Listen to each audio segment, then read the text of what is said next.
Sud Radio, mettez-vous d'accord, 9h-10h, Valérie Expert. Bonjour à toutes et à tous, mettons-nous d'accord aujourd'hui autour de Jacques Miard, maire LR de Maisons-Laffitte. Bonjour Jacques Miard.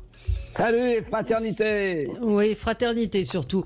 Jérôme Ripoul, directeur associé de l'agence Confluence et co-président d'Opinion Valley. Bonjour à vous.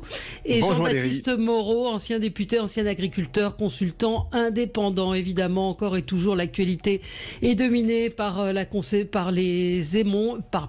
suite des émeutes de ce week-end. Faut-il faire payer les casseurs, ou en tout cas les familles des casseurs, supprimer les aides sociales quand c'est la mairie qui est en charge.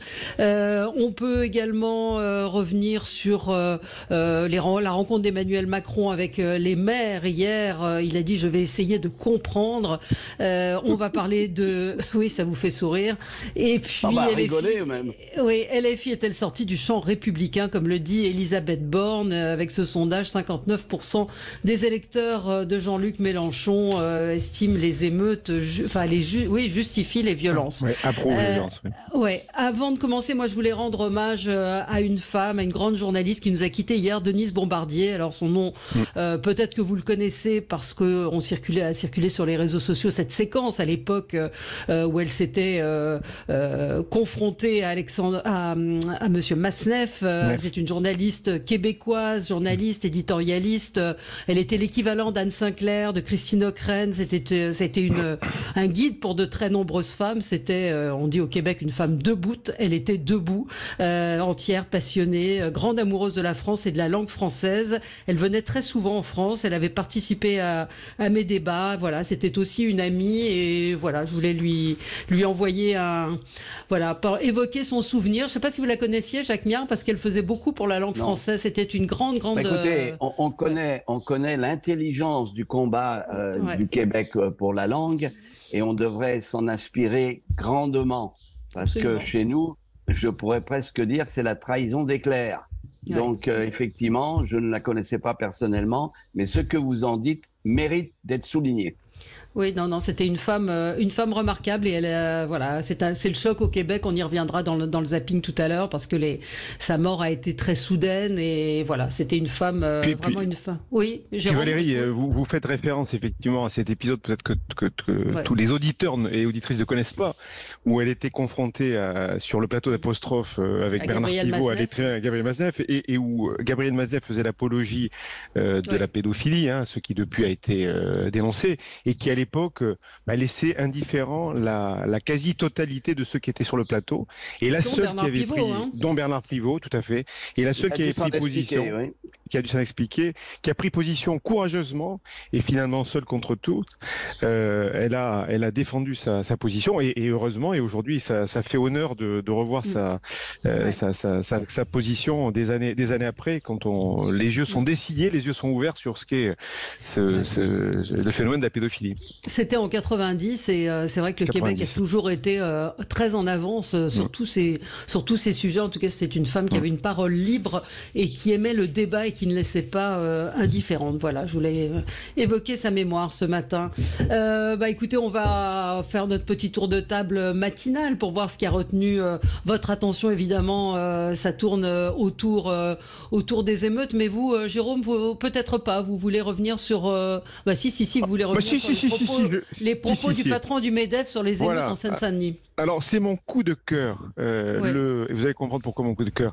Le patron du MEDEF, bientôt plus patron, puisque les élections du MEDEF se tiennent aujourd'hui et demain, les représentants votent. Il y a une campagne formidable, et il y a eu 2 candidats qui se sont bien battus. Donc, le patron du MEDEF, qui est en fin de mandat, Geoffroy de Bézieux, a dit, je le cite, le premier employeur en Seine-Saint-Denis, c'est sans doute le trafic de drogue. Alors, mon coup de cœur, il n'est pas pour cette phrase, parce que je vais vous démontrer que c'est plus complexe que ça, mais pour le fait qu'il est revenu sur ses propos, et il s'est excusé pour un propos qui n'aurait pas dû être tenu. Alors pourquoi c'est... Oui. Pourquoi je vais vous expliquer, Jacques Miard. Premièrement, la Seine-Saint-Denis, c'est un département sur lequel il y a un certain nombre d'idées reçues qui circulent et qui s'amplifient. Premièrement, Geoffroy de Bézieux est le patron des patrons. S'il estime que les entrepreneurs déclarés, auto-entrepreneurs, PME, ETI, réalisent moins de chiffre d'affaires que les employeurs de l'économie souterraine, il n'a pas beaucoup confiance dans ses mandants. Premier point. Deuxième point, quand on regarde une étude du rapport de Montaigne, Institut Montaigne, qui n'est pas soupçonné d'être à gauche, il est fait état que le département qui touche le moins d'aide sociale par personne, c'est la Seine-Saint-Denis. Et en fait, pourquoi? Pour une raison que vous devez connaître tous, démographique. C'est-à-dire que les personnes qui peuvent bénéficier de ces aides sont plutôt des personnes âgées. Or, la Seine-Saint-Denis est un département qui est jeune. Et enfin, dernier point que soulève l'Institut Montaigne, c'est que c'est un contributeur non négligeable, justement, sur les ressources des différentes branches, URSSAF, CNAM et compagnie. Donc, tout ça pour dire qu'il faut quand même sortir des idées reçues. Il y a des gens qui se battent. Ce département est en train d'accueillir des entreprises. Il y en a beaucoup, hein, notamment dans la principale des villes. Et donc, tenir ces propos, c'était peut-être un peu caricatural. Oui. Et c'est dommage de finir sur cette... Jérôme, je suis désolé de dire que vous simplifiez un peu la situation. Si effectivement la Seine-Saint-Denis est le département qui touche moins d'aide sociale, c'est qu'effectivement une partie de la jeunesse ne demande pas le RSA et préfère traficoter à longueur de temps. Parce que c'est bien connu qu'on a trouvé en Seine-Saint-Denis toute une économie souterraine. Cela étant, je suis convaincu qu'il y a des jeunes qui peuvent créer des entreprises et qui doivent être aidés à ce titre. Mais ne sous-estimez pas l'économie souterraine. Je ne la sous-estime pas, mais je dis qu'il ne faut quand même pas expliquer qu'aujourd'hui, dans un des départements principaux de France, c'est l'économie souterraine qui est la première. Ça, je n'y crois pas. Et je ne veux pas simplifier, justement, je veux ramener de la complexité. Mais peut-être que... Vous ne pouvez pas le prouver. Mais ce que je sais... Mais c'est QFD, vous ne pouvez pas le prouver non plus. Oui, sauf qu'on a trouvé un certain nombre de trafiquants qui, pour compter la monnaie et les billets de banque, avaient même une machine. Alors, il ne faut quand même pas exagérer. C'est une anecdote, c'est pas un fait. Non, mais Jérôme Ripoul, peut-être que Geoffroy Roux de Bézieux sait aussi que les entreprises quittent ces quartiers. C'est plus compliqué que ça, parce que vous avez raison, Valérie, mais ce qui est vrai, c'est qu'avec la dynamique que nous avons donnée par les Jeux Olympiques, on peut supposer, Stéphane Troussel, le président du département, s'est un peu offusqué. Si vous voulez, on ne peut pas caricaturer un département. Non, c'est pas possible. Parce qu'il y a eu des émeutes ailleurs aussi. Oui, mais vous ne pouvez pas nier. Alors, il y a deux choses que les trafiquants en général tiennent ces quartiers, en particulier ça, c'est indéniable. La sécurité des entreprises. Et ce matin, alors je l'évoquais hier, je m'interrogeais, ce matin j'ai eu la confirmation que ce sont bien les dealers qui ont demandé à ce que le calme revienne. C'est une information qui a été donnée. Peut-être Jean-Baptiste Moreau peut nous en dire plus. La semaine dernière, Najwa El Haïty disait que ce sont les imams qui vont rétablir en gros l'ordre. Oui, mais force est de constater que ce sont les dealers ce matin. Des dealers ont demandé aux émeutiers de cesser les violences pour pouvoir reprendre le trafic de drogue. Alors, Jean-Baptiste Moreau.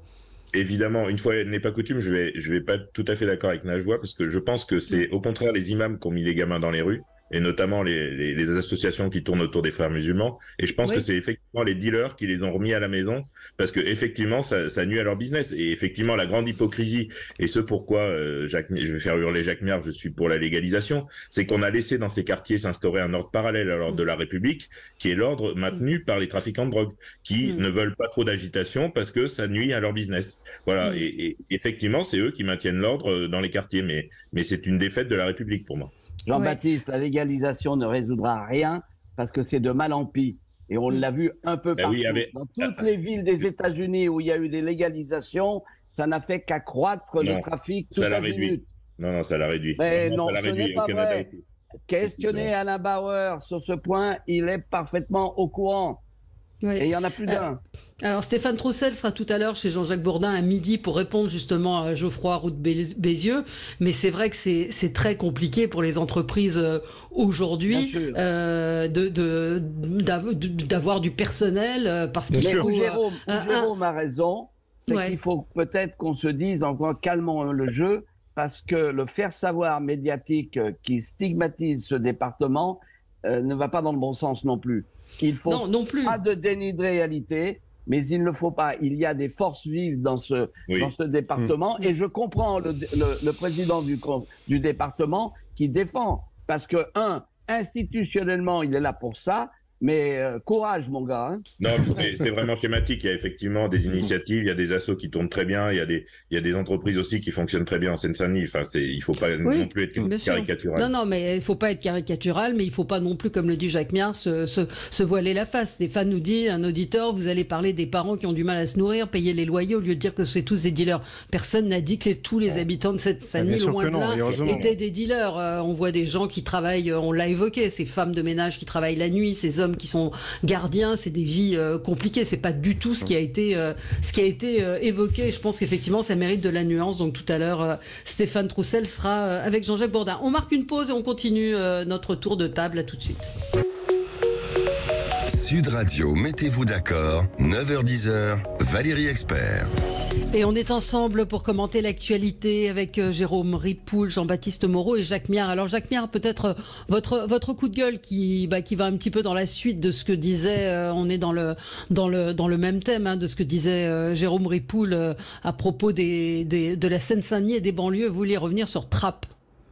Eh ben, je vais revenir sur Trappes parce que il y a un maire là-bas, un certain Ali Rabé, qui a eu le culot de dire que j'étais un délinquant et qui se répand, bien sûr, sur un certain nombre de médias pour dire Miard est un délinquant. Merci pour le qualificatif. Et pourquoi cela?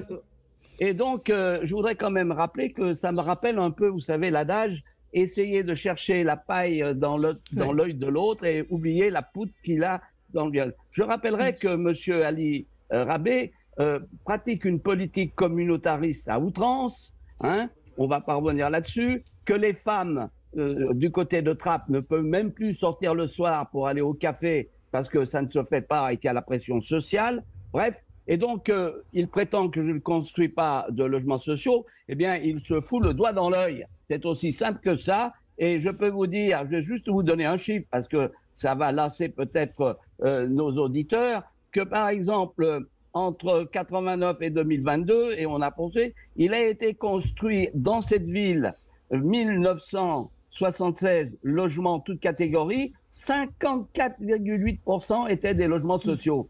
Et ça coûte aux contribuables mancuniens près de 13 millions depuis le début. Donc il y a un moment, quand les imbéciles se mettent à essayer d'aller s'occuper des affaires des autres, ils devraient mieux se préoccuper de la ville sinistrée qu'il dirige et pour lequel il y est grandement responsable. Oui, mais bon, là, vous réglez votre compte. Mais ça va au-delà. Quand on a des individus qui se permettent d'attaquer des collègues de cette manière, c'est non seulement discourtois, mais c'est faire preuve d'une imbécilité totale. Moi, je voudrais répondre à un auditeur qui nous dit qu'on met tout sur le dos des musulmans, les imams qui jettent les jeunes dans la rue. Bravo, fallait aller les chercher. J'ai parlé des islamistes. J'ai parlé des islamistes. J'ai pas parlé des musulmans. C'est pas la même chose. Il a raison. Je corrige. Voilà. Donc, je voudrais juste dire ça. Il dit qu'il y a que ça qui nous intéresse. Non, on parle d'autre chose. Je vous signale, chers auditeurs qui nous écoutez. On est quand même dans la nuance. La nuance, c'est la capacité de dire des vérités qui font effectivement les distinctions et les distinctions existent. Il n'y a pas d'amalgame. Et on a bien parlé de ces gens qui ont du mal à boucler les fins de mois, etc. Donc n'entendez pas ce que vous voulez entendre. Alors on continue avec vous, Jean-Baptiste Moreau. C'était un coup de cœur. Oui, un coup de cœur pour le préfet de l'Hérault, le préfet Moutou, que j'ai l'avantage de connaître personnellement, puisqu'il a été il a été préfet de la Creuse, avant que je sois député dans les années 2010. Et j'ai eu le malheur sur les réseaux sociaux de défendre un de ses propos qu'il avait tenu sur France Bleu, à savoir que il avait dit grossièrement les enfants de moins de 13 ans qui sont dans la rue, c'est 2 claques et au lit, voilà, s'ils obéissent pas. Et donc j'ai expliqué. Alors je sais que c'est ma majorité qui a voté notamment l'interdiction de la fessée. J'ai beau être dans une majorité, je peux ne pas être d'accord. Il y a des fessées qui peuvent être intéressantes. Ouais. Oh Jacques, attention. Alors là tout de suite ça dérive. Tout de suite ça dérive. Donc non, pour avoir défendu donc ce préfet.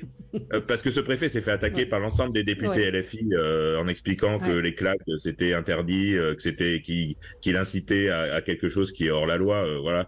Et alors tout de suite, donc dès que j'ai pris la parole sur les réseaux sociaux pour le défendre, on m'a expliqué que donc je légitimais la violence envers les enfants, la maltraitance et aussi les femmes battues, enfin un espèce de gloubi-boulga idéologique. J'ai juste dit que la fessée n'est pas une fin en soi et elle doit rester exceptionnelle, et effectivement c'est pas une méthode d'éducation en soi. Je dis juste que il y a des générations qui ont pris des fessées quand c'était des bêtises par leurs parents et par les profs, et que c'est pas forcément un drame absolu, et que on ne peut pas lier une fessée quand on a fait une grosse bêtise avec la maltraitance qui est à condamner et à rechercher, et ça n'a bien souvent rien à voir. Effectivement, si c'est juste une expression de la colère, c'est pas sain. Par contre, effectivement, moi, je veux dire, on est des générations de parents qui sont pas des parents maltraitants parce qu'ils ont reçu des fessées quand ils étaient enfants. Enfin, moi, j'en ai jamais mis à ma fille parce que ma fille, elle a jamais eu besoin. Voilà, et y a pas, c'est pas forcément nécessaire tout le temps. Je dis juste que quand un gamin de 12 ans se retrouve dans la rue à piller un magasin, il y a quelque chose qui a été raté avant. C'est effectivement pas à 13 ans qu'il faut le redresser, mais c'est que dans la petite enfance, il y a eu un moment où le cadre a pas été donné, le respect de l'humain a pas été donné, le respect de l'autre a pas été donné, l'humanité n'a pas été donnée. Donc que ce soit une fessée ou autre comme méthode éducative, je dis pas que c'est l'alpha et l'oméga, mais quand on renvoie ça et qu'on met tout sur le même plan avec les violences conjugales, les maltraitances des enfants, enfin je veux dire ça devient n'importe quoi. Ce pays devient absolument n'importe quoi. Enfin je veux dire. Tu as parfaitement raison. Je pense que c'était une allégorie, effectivement, pour parler d'autorité. Mais c'est une allégorie, c'est-à-dire que, bien sûr, là où Moutou, c'est un enseignant quand même, hein, au départ, bon, c'est un professeur engagé, donc c'est quelqu'un qui connaît le rapport aussi aux jeunes, et quand il dit de claquer au lit, c'est parents, reprenez votre pouvoir, votre autorité, c'est vos devoirs. Le devoir de parents, c'est de dire, c'est de savoir où sont ses enfants, c'est de vérifier ce qu'ils font et de pas les laisser livrer à eux-mêmes. Et ce qu'on voit, alors, il y a effectivement un gros sujet, ça c'est indéniable, hein, des familles monoparentales, parce qu'une mère seule qui élève un enfant, et notamment un ado, quand on est en couple, on voit la difficulté de gérer un ado. Alors quand on est une mère seule dans les quartiers, avec les attractions qu'il y a, c'est extrêmement difficile. Oui. Et ça, je pense que l'État n'aide suffisamment pas ces mères qui sont quelquefois en vraie difficulté. Mais qu'est-ce que l'État peut faire, enfin, qu'est-ce que l'État peut faire pour... Je lisais ce matin le témoignage d'un homme qui racontait que lui travaillait la nuit, il était vigile de nuit, que son gamin de 13 ans, il lui a dit « tu ne sors pas ». Quand il est rentré, il a constaté que son fils sentait la bombe lacrymogène. Sa femme était partie au Mali. Même l'autorité que ce père avait, il n'a pas été obéi. Donc il n'y a pas que les familles monoparentales. Il y a une. Bien sûr. Oui, tout à fait. Non, mais en réalité, c'est le résultat effectivement de ce que vient de rappeler Jean-Baptiste, à savoir qu'on a eu des générations qui ont reçu quelques pieds au derrière. Ça n'a jamais fait de mal à personne. Et on est tombé dans cette espèce, je dirais, de condamnation imbécile, et on confond effectivement, je dirais, les violences sur les femmes avec ce qui doit être normal, à savoir redresser un enfant dès son plus jeune âge pour éviter qu'il dérive. Et ça, c'est le résultat d'une politique qui date de 20-25 ans et qui a fait que... pour petit chérubin, etc. Et voilà. Et donc, on est dans une dérive totale, et c'est une dérive, c'est ce que j'appelle de la politique des assistantes sociales, alors qu'il faut rétablir l'autorité. Et l'autorité, c'est bien connu, depuis l'Antiquité, on le sait, que quand elle est bafouée à un moment très jeune, et qu'on continue à la bafouer, eh bien, tout s'écroule. C'est aussi simple que ça. Relisez Platon. Non, mais Marie nous dit j'étais une femme seule et j'ai très bien élevé mes enfants, ça n'a rien à voir. Et puis Véronique dit vous croyez que chez les bourgeois ça n'existe pas? Si, chez les bourgeois, comme vous dites, il y a une autre forme de maltraitance qui est celle de parents qui ne s'occupent pas de leurs enfants et qui ne les élèvent pas. Mais sans doute largement autant chez les bourgeois que chez les personnes en difficulté. Allez, d'ailleurs. En général, il ne faut pas faire de la catégorisation. On va marquer une pause et on se retrouve dans un instant. À tout de suite. Sud Radio, mettez-vous d'accord, 9h-10h, Valérie Expert. Et on est ensemble avec Jacques Miard, Jérôme Ripoul et Jean-Baptiste Moreau. La question des mineurs se pose également après ces émeutes. Environ 30% de ceux qui ont participé à ces émeutes seraient des mineurs, des très jeunes mineurs. Que faire? Quelle justice? Et puis ces sanctions évoquées hier, est-ce qu'il faut frapper les familles au porte-monnaie? Jacques Miard, c'est vers le maire que je me tourne parce qu'il n'y a que vous, maire, qui pouvez aujourd'hui agir sur ces aides, puisque les allocations familiales, ça dépend de l'État. Mais je crois que c'est le maire de Poissy qui avait supprimé un certain nombre d'aides aux familles de délinquants. Oui, c'est pas aussi facile que ça. Parce que quand vous dites 30% d'enfants, parce qu'effectivement, il y en a eu, et je sais que, par exemple, sur Carrière-sur-Seine, il y a un gymnase qui a été brûlé par des gamins. Et ça, c'est inadmissible. Mais vous oubliez une chose, Valérie, c'est qu'il y a 70% d'autres qui ont utilisé ces gamins. Absolument. Parce que ce qu'on a constaté sur les événements, c'est qu'il y avait certes des gamins qui venaient parfois et avec des familles qui les regardaient agir, mais il y avait derrière un certain nombre de gens qui coordonnaient tout ça. Et c'était pas des gamins. Donc, bien sûr, on focalise sur les gamins et on est interpellé parce qu'effectivement, ce sont nos enfants.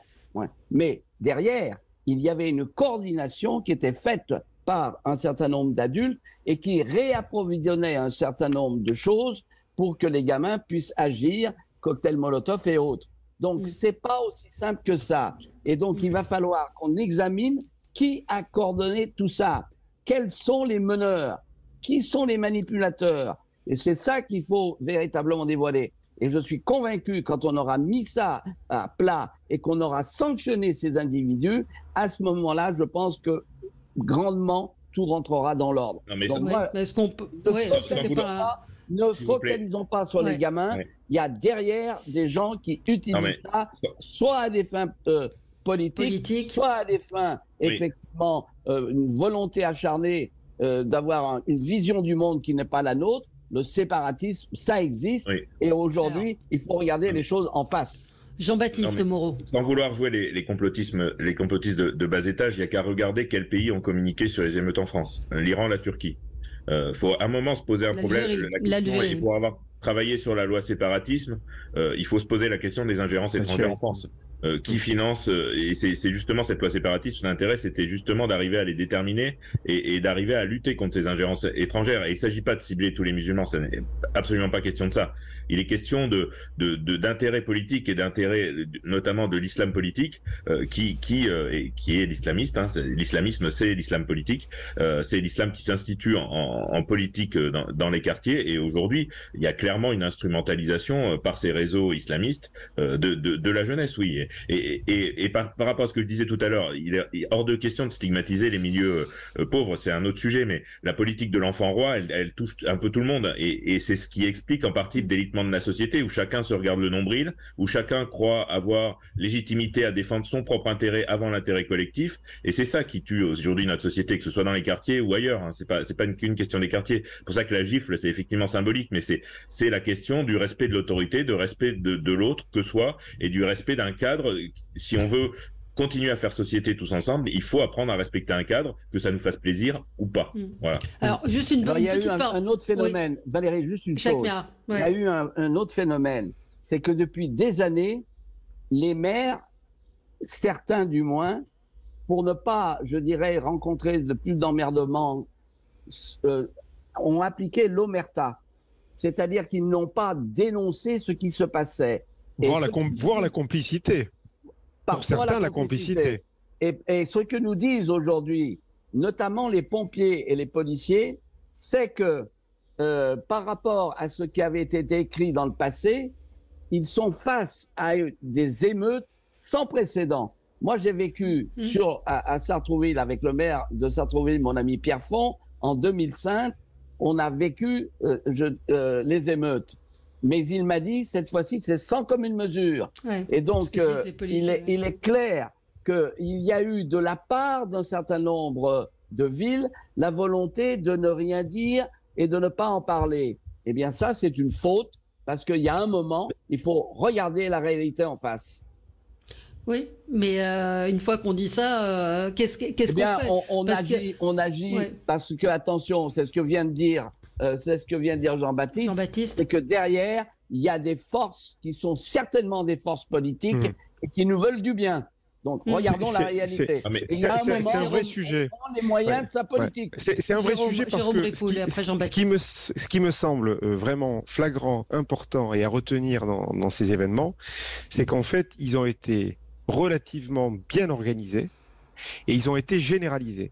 Et ça, ce sont deux mouvements sur lesquels on doit prêter une attention particulière. On sait que les forces de police, y compris les forces armées, travaillent depuis des années à des phénomènes de guérilla, à travailler la guérilla. Nous en avons une. Et on peut se demander si il n'y a pas une attention particulière à faire à cette organisation finalement d'événements qui peuvent déstabiliser la France. Parce que quand on voit le nombre d'édifices publics d'intérêt général qui ont été saccagés, on peut se dire que c'est quand même prémédité. Et donc, il n'y a pas qu'une flambée de violence spontanée. Ce n'est pas de l'émotion. Voilà, c'est pas de l'émotion, exactement. Et donc, elle est compréhensible, mais ça n'est qu'un alibi. Et donc, ça, c'est le premier point. Il faut être extrêmement vigilant à ça. Deuxième point, je pense qu'il faut l'aborder quand même. Je ne sais pas si vous voulez l'aborder, mais il y a quand même cette histoire de qui casse, qui paye.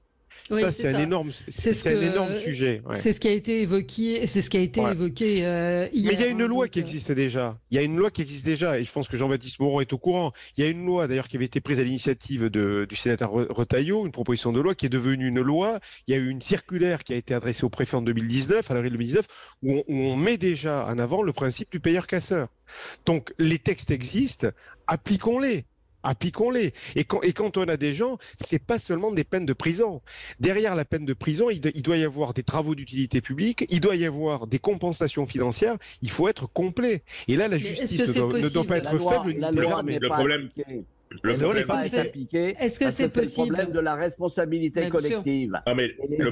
Les juges ne vont jamais condamné sans avoir des preuves. Mais Jacques Millard, justement, la circulaire permet de ne pas faire appel au juge. C'est une circulaire mais si vous étiez plus à l'Assemblée, c'est une circulaire du 16 avril 2019, elle n'a jamais été appliquée. Et les préfets l'ont en main. Donc ils peuvent faire quelque chose.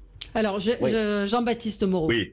Alors, le problème, c'est qu'on tombe pas à un œuf. Le problème, c'est que les réparations financières, il faudra encore que les familles aient les moyens de financer. Ça, c'est, à mon avis, un peu... Mais au moins qu'elles commencent à payer. La plupart n'ont pas les moyens. Mais par contre, les travaux d'intérêt général...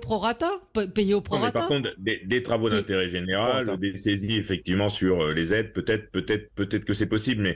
Mais là, sur l'organisation il y aura des enquêtes, de toute façon, on verra bien ce que ça donne. Mais j'ai beaucoup lu sur ce qui se passe dans les quartiers, sur l'entrisme islamiste dans les quartiers. On voit bien que toute la banlieue rouge de Paris aujourd'hui, toutes les associations qui étaient animées par les réseaux communistes et autres ont été remplacées par des associations fréristes, c'est-à-dire des frères musulmans, qui clairement jouent un rôle dans ces agitations. Il faut être lucide là-dessus et je sais que Gérald Darmanin et le ministère de l'Intérieur est parfaitement conscient et lucide sur ces choses-là, puisque la loi sur le séparatisme, elle partait aussi de là, de lutter contre cet entrisme islamiste qui est en train, telle une hydre, de ramifier un peu dans les quartiers. Tout à fait exact. C'est ça qui est terrifiant. Et après, sur qui paye, oui, bien sûr qu'on peut envisager des saisies sur les aides sociales, sur tout ce qu'on veut, mais la plupart des familles des parents et de ces enfants n'ont pas un sou en poche. Donc, je veux dire, c'est illusoire d'envisager de les faire payer, à mon avis. Alors, même au prorata, Même au prorata, ils ont déjà du mal à finir les fins de mois. Comment penser Non, mais c'est une question que je pose. Mais comment responsabiliser? Est-ce que la seule chose qui finalement arrive à faire prendre conscience des choses, c'est le porte-monnaie? Il y a deux choses. Il y a les histoires des gamins dont on parlera, etc. Ça, c'est un problème d'autorité. Et ça commence à la crèche, à l'école maternelle, et ça se poursuit. Là, on a une démission des autorités où on a pratiqué, je dirais, une politique systématique de victimisation. C'est pas eux qui sont coupables, c'est la société. Ras-le-bol. Et vous avez ensuite, effectivement, des réseaux organisés qui sont certainement instrumentalisés, qui répondent à une idéologie qui est de prendre le pouvoir et d'appliquer leur propre loi. Ça s'appelle la charia. Faut pas se leurrer. Et donc, ça suffit. Il y a un moment, la République doit prendre les moyens de sa politique et réprimer fermement. Non, et sur les jeunes vraiment, les parents sont des missionnaires au niveau de l'éducation et où il y a vraiment un problème d'éducation. Il faut peut-être redonner des moyens dans les centres d'éducation fermés. Alors ça, je vais pas faire plaisir à tout le monde en disant ça, mais il y a sans doute des choses à faire évoluer. Les éloigner de leur quartier déjà, parce que clairement, ils sont dans des réseaux et dans avec un entourage qui les emmène très très loin hors du champ républicain, et les parents ne sont pas là pour les ramener. Donc il faut que l'État joue son rôle, et c'est pas l'État en faisant des câlins effectivement et en les plaignant et en disant mes pauvres, c'est de la faute de tout le monde sauf de vous. Il faut responsabiliser les parents et les éloigner de leur quartier, les mettre en centre d'éducation fermé peut-être pendant un temps, peut-être avec des évolutions en milieu ouvert. Enfin voilà, nous dans les campagnes on est prêts, je pense, à les accueillir. On a du travail et on a des possibilités de recréer un cadre. Je pense qu'il y a des choses à réinventer derrière si les parents ne sont pas capables d'éduquer ses enfants, il faut que la société le fasse, mais le fasse comme il faut et pas juste par de l'argent, ça sert à rien. À plusieurs reprises, j'ai cité à cette antenne l'expérience qui était jeune en équipe de travail de Braque de la Perrière, qui était un encadrement quasi militaire. Sortir effectivement les gamins de leur milieu, les mettre dans des structures fermées avec une discipline. Et on en a fait à la sortie d'excellents citoyens. Le problème, c'est qu'aujourd'hui, on pratique une politique, je dirais, de pleurnicherie et de jérémiade, et qu'on ne prend pas les moyens réels de notre politique. Ouais, c'est le syndrome du bébé phoque. Pour les autres, c'est autre chose. Tout le monde est victime de quelque chose. Allez, on se retrouve... On aurait aimé que le service militaire n'ait pas été supprimé par un certain président, quand bien même il importait, enfin il comportait un certain nombre de contraintes, mais c'est fort dommage que le service militaire les militaires n'en ont plus voulu parce qu'ils étaient pas, on les a transformés justement en rééducateurs là où l'instruction publique et l'éducation nationale avaient déjà failli. C'est vrai, il est suspendu. Mais il aurait peut-être fallu le supprimer. Oui, allez, on se retrouve dans un instant. Oui, enfin, est-ce qu'il n'y a pas beaucoup de fantasmes autour de ce service militaire? Est-ce qu'il était... Non, les bataillons d'Afrique. C'était une des raisons d'introduction du SNU aussi. Valérie, nous qui l'avons fait, les bataillons d'Afrique, c'est un lieu de melting pot, c'est un lieu de rencontre. C'est extraordinaire, franchement. Et là, c'est pour ça que je crois au SNU et à son généralisation et son développement. On continue dans un instant. À tout de suite. Sud Radio, mettez-vous d'accord, 9h-10h, Valérie Expert.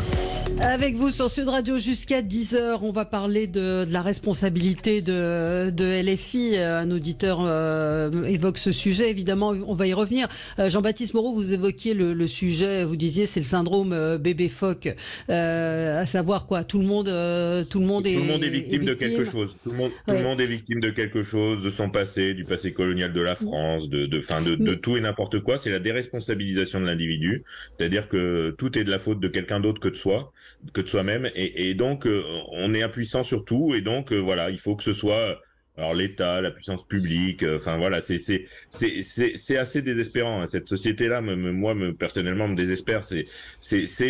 Voilà, et LFI, de ce dont vous parlez, c'est les rois en la matière. Enfin, je veux dire, c'est chacun est renvoyé à cette condition de victime. D'ailleurs, ils sont pas là pour résoudre les problèmes, ils sont là pour en vivre. Donc eux, ça leur va parfaitement. Plus c'est le bordel et plus ils sont contents. Et de toute façon, ils ne veulent pas résoudre les problèmes, ils en vivent. C'est la base de vie des populismes et des démagogues.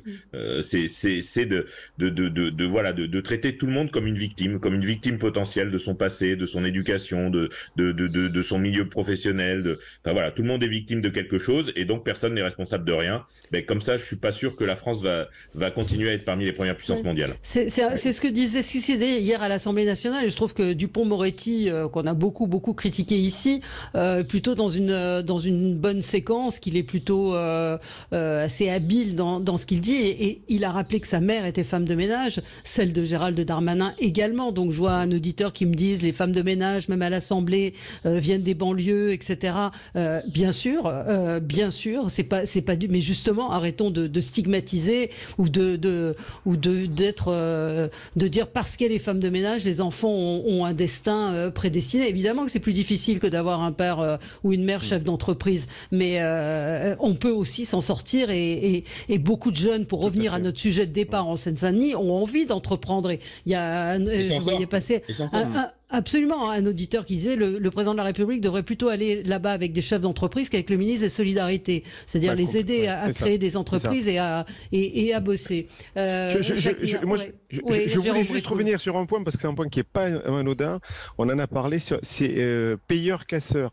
J'ai retrouvé la circulaire, donc il faut quand même savoir une chose. Alors certes, effectivement, Jean-Baptiste Moreau... Casseur-payeur. Casseur-payeur, merci.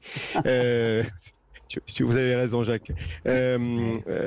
Jean-Baptiste a raison, il y a des familles qui sont insolvables.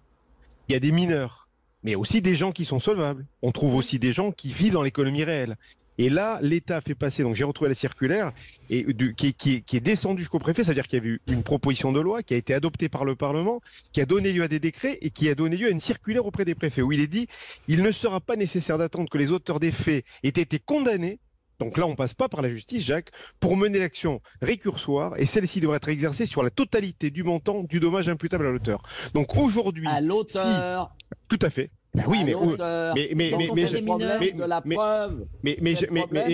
avez raison, Jacques. Mais aujourd'hui, on a des gens qui ont été filmés. On a des vidéos qui circulent sur Twitter où il y a même des CRS des policiers qui ont récupéré les portables de certains des casseurs. Donc on sait de qui il s'agit. Donc on a des preuves, y compris des preuves filmées. Donc je suis désolé, mais qu'on ne dise pas qu'on n'a pas les moyens. Les moyens, ils sont. Après, on ne prendra pas tout le monde ne sera pas responsable, mais il y en a aujourd'hui des responsables. Oui. Et on a les moyens de faire ça.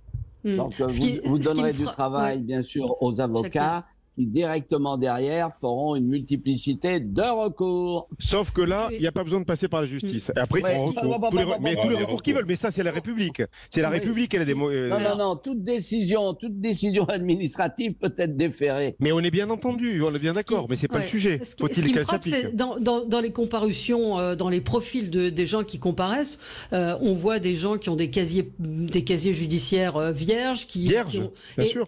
Beaucoup se sont fait prendre. Je pense que les vrais casseurs n'ont pas du tout été attrapés. Et pour cause, ils ont peut-être. C'est ce qu'on disait tout à l'heure, c'est des gens qui sont instrumentalisés par d'autres. Non, mais où qui se trouvaient là, même s'ils ont volé, etc. Quelle est la différence entre Cherchez les frères, le frérisme est entré partout. Il y a d'accord. Ce qu'on dit, Jacques, c'est qu'il y a un certain nombre de personnes qui n'ont aucun lien d'ailleurs avec ces réseaux et qui sont pourtant là. Et je suis désolé, ils commettent des actes répréhensibles. Donc à partir de là, il faut quand même. J'entends bien Valérie qui ne pète qu'à judiciaire, mais enfin, je suis désolé. Si je passe devant une boutique, je ne les excuse pas du tout. Voilà. Si je passe devant une boutique et rentrer, mon premier réflexe, ça va pas être de rentrer pour faucher ce qu'il y a dedans. Et Valérie, pour faire le lien à ce que vous disiez tout à l'heure, avec ce que vous disiez tout à l'heure par rapport à Éric Dupond-Moretti, hier il est intervenu dans l'hémicycle aussi, parce que au tribunal à Lyon, il y a toute une meute d'ultra-gauche qui est rentrée dans le tribunal au moment des jugements en comparution immédiate, justement, en criant tout le monde déteste la police, enfin voilà. Et donc c'est le lien entre cette extrême gauche là qui ne respecte plus rien, qui ne respecte plus le cadre républicain. Donc la première ministre a raison d'expliquer qu'LFI n'est plus dans le cadre républicain. À partir du moment où on conteste ces institutions, on conteste, où M. Mélenchon se permet de contester à la fois la justice, se permet de contester la police. Vous avez qu'à regarder un peu sur les journalistes, parce que Le Monde a eu l'outrecuidance de publier un article qui est critique vis-à-vis de Jean-Luc Mélenchon, la bordée d'injures qui leur met dans la tête. Enfin, je veux dire, on est en dehors du cadre républicain. Quand on s'applique la République, on est en dehors du cadre républicain. On est entré dans un phénomène de subversion. Les émeutes sont la traduction, comment pourrais-je m'exprimer, pratique sur le terrain, mais derrière, effectivement, il y a une idéologie qui veut la fin de cette République et qui cherche effectivement à en profiter à des fins politiques immédiates. Oui. Mais qui n'ont pas forcément les mêmes intérêts. Oui, les mêmes intérêts. Il paraîtrait que le président de la République parle de phénomène de décivilisation.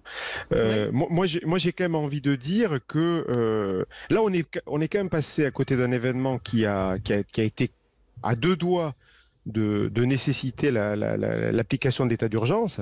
D'ailleurs, Emmanuel Macron, j'aime beaucoup jouer avec les mots parce que là, il va nous faire une loi sur l'urgence de la reconstruction. Donc, ok, mais on est quand même passé à deux doigts d'un phénomène qui est très inquiétant.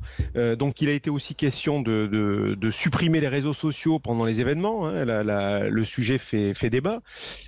Donc, on voit quand même qu'on est sur une tangente qui est très compliquée. Et on a envie de dire, tout ça n'est pas nouveau. Le diagnostic, faut-il poser à nouveau un diagnostic? Moi, j'ai envie de dire au président de la République, le diagnostic, il a été posé. Mais bien sûr, quand il dit, je vais essayer de comprendre... Et d'ailleurs, on se souvient de cet épisode qui est un épisode choquant, où Jean-Louis Borloo a été renvoyé, quasiment remercié devant tout le monde en lui disant on ne va pas prendre un rapport d'un homme de plus de 50 ans, d'un blanc. Mais c'était désolé, hein, mais c'était une humiliation suprême et c'était une maladresse qui aujourd'hui se paie au prix fort. Et je pense que là, maintenant, il est plus que temps de diagnostiquer. Il n'y a pas de diagnostic. Le diagnostic, il est connu. On le connaît. Il faut agir. Oui. Sauf que là, on a l'impression, c'est l'expression que j'ai reprise hier, d'un poulet sans cou qui court un peu partout. Quand on en est à dire on va interdire les réseaux sociaux. Les canards, c'est les canards. Mais c'est gravissime. C'est les canards sans tête. Voilà, vous êtes de la C'est l'Iran qui interdisait les réseaux sociaux pendant quand il y avait des émeutes. Donc si on doit en arriver là... Moi, je sens une certaine impuissance, enfin, c'est une banalité que de dire, impuissance de l'État. Et là, on est à faire des propositions dans tous les sens. On va sortir la boîte à outils. Ce qu'il faut surtout arrêter dans les politiques publiques, c'est le traitement des choses en silo. Je veux dire, il y a un certain nombre de politiques qui s'amusent à opposer les campagnes, les ruralités avec les quartiers et les banlieues en expliquant que les uns seraient défavorisés au détriment des autres et vice-versa. Le problème, c'est il faut le voir de façon globale. Les problématiques sont bien souvent communes entre la ruralité et la banlieue, l'accès aux services publics, les problèmes de mobilité physique, les problèmes de mobilité professionnelle, de fait d'être obligé de faire beaucoup de kilomètres pour trouver un boulot. C'est valable dans les quartiers, mais c'est aussi valable dans les campagnes. Je pense qu'il y a des synergies à trouver et il faut avoir une vraie vision aujourd'hui d'aménagement du territoire, arrêter de concentrer les populations et le travail dans les métropoles et aux abords des métropoles en créant des problèmes d'abord écologiques, d'abord économiques et des problèmes de société globalement. Je pense qu'il faut, depuis la fin de la data, on n'a jamais eu de vision d'aménagement du territoire. Absolument. Avec l'articulation entre les métropoles et les ruralités. Qui veut aller dans les territoires Aujourd'hui, il y a beaucoup de gens qui veulent y aller. Oui, mais son travail. Le problème, c'est qu'il ne faut pas que les entreprises continuent à s'installer autour de Lille ou autour de Paris. C'est ça. Mais bien sûr. Dans le village où habite ma mère, dans le centre de la France, il y avait une usine de dinde qui a été fermée, d'une usine de fabrique de poulet. Il n'y a plus de café. Je peux vous en citer 50 qui ont ouvert. Oui, mais non, vous avez des déserts. Aujourd'hui, il n'y a plus de café, il n'y a plus de commerce, il n'y a plus rien. Oui, mais pourquoi? Parce qu'il n'y a plus de population. C'est bien ça que je vous dis qu'il faut. Oui, mais il n'y a plus de population parce qu'il n'y a pas de travail. Donc, qu'est-ce qu'on fait? Non. Aujourd'hui, non, c'est pas vrai. Aujourd'hui, c'est plus vrai, ça, Valérie. J'ai été député pendant 5 ans. J'ai je ne sais combien de chefs d'entreprise qui m'ont appelé pour me dire on s'installerait bien sur ton territoire, mais on a appelé les chefs d'entreprise en place. Ils trouvent déjà pas de gens embauchés parce qu'il n'y a pas suffisamment de population active. Donc, mon projet, je vais l'implanter à côté de Bordeaux, je vais l'implanter à côté de Paris. Le truc, c'est de faire revenir de la population parce que tant qu'on n'arrivera pas à rééquilibrer les populations sur notre territoire, c'est complètement illusoire. Et les entreprises, elles viendront s'installer. La logistique, elle est en place. Il y a des autoroutes en France, il y a des trains, il y a tout ce qu'on veut pour le faire. Il faut juste la volonté politique à un moment et réaffirmer un certain nombre de... Rapidement, Jacques Méard, c'est fini. Il faut retrouver rapidement la politique de l'aménagement du territoire avec une politique industrielle intelligente. Et ce que dit Jean-Baptiste est vrai.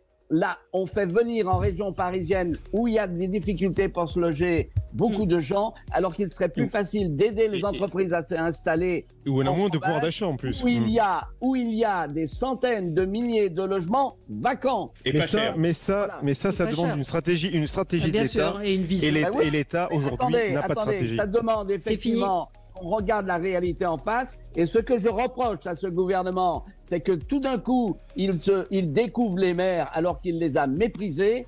Et deuxièmement, il y a eu des fautes qui ont été des fautes psychologiques à l'égard des forces de l'ordre, notamment, je le dis comme je le pense, avec une minute de silence à l'Assemblée qui est une outrance, et avec aussi le fait qu'il a pris parti à la limite pour un délinquant face aux forces de l'ordre. C'est inadmissible. Il y a une faute d'un homme peut-être, mais pas des forces de l'ordre dans leur globalité.